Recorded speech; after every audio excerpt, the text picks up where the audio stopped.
जल प्रदूषण आज मनुष्य के लिए एक बड़ी चुनौती बन गया है।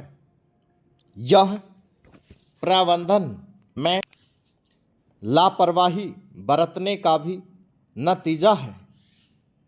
जल के संरक्षण और उसकी स्वच्छता को लेकर योजना बनाने तथा उसे क्रियान्वित करने में गंभीरता एवं कुशलता का अभाव रहता है। घर घर जल पहुंचाने की योजना जरूर अच्छी है, मगर इसी के साथ नदियों की सफाई और जल आपूर्ति करने वाले पाइपलाइनों की समय समय पर जांच की जाती तो समस्या गंभीर नहीं होती। इंदौर में दूषित पेयजल के सेवन से हुई लोगों की मौत ने एक बार फिर यह उजागर कर दिया है कि भारत का जल संकट केवल मात्रा का नहीं बल्कि गुणवत्ता, निगरानी और शासन की गंभीर विफलताओं का परिणाम है। यह घटना किसी एक शहर या राज्य तक सीमित नहीं है, बल्कि यह उस अदृश्य संकट का प्रतीक है जो देश के लगभग हर शहरी और अर्ध शहरी क्षेत्र में अलग अलग रूपों में मौजूद है। जल जिसे जीवन का आधार माना जाता है, जब वही जीवन के लिए ही घातक बन जाए तब यह प्राकृतिक आपदा नहीं बल्कि संस्थागत असफलता का संकेत है। संयुक्त राष्ट्र की विश्व जल रपट 2024 के अनुसार विश्व की लगभग 2.2 अरब आबादी को आज भी सुरक्षित पेयजल उपलब्ध नहीं है।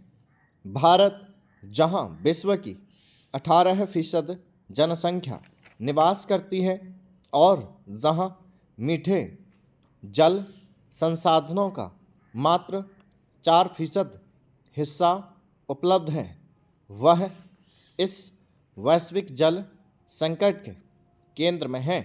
मगर इंदौर की घटना स्पष्ट करती है कि चुनौती केवल जल की उपलब्धता तक सीमित नहीं, बल्कि यह सवाल भी उतना ही अहम है कि जो जल उपलब्ध कराया जा रहा है वह कितना सुरक्षित और उपयोग के योग्य है।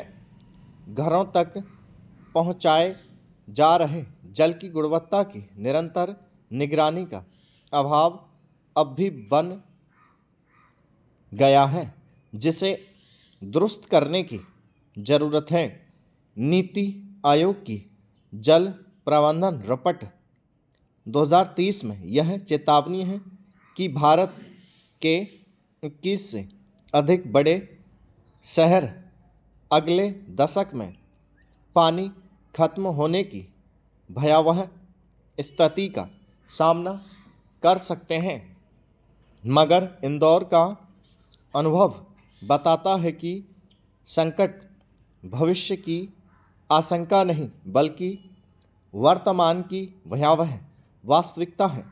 जल आपूर्ति अवसंरचना की जर्जर स्थिति, पेयजल और सीवेज लाइनों का आपसी संपर्क तथा जल गुणवत्ता परीक्षण की कमज़ोर व्यवस्था ने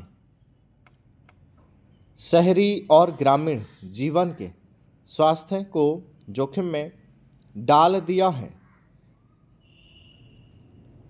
भारत के शहरी जल तंत्र में 35 से 40% जल पाइपलाइन में रिसाव के कारण बर्बाद हो जाता है। स्टॉप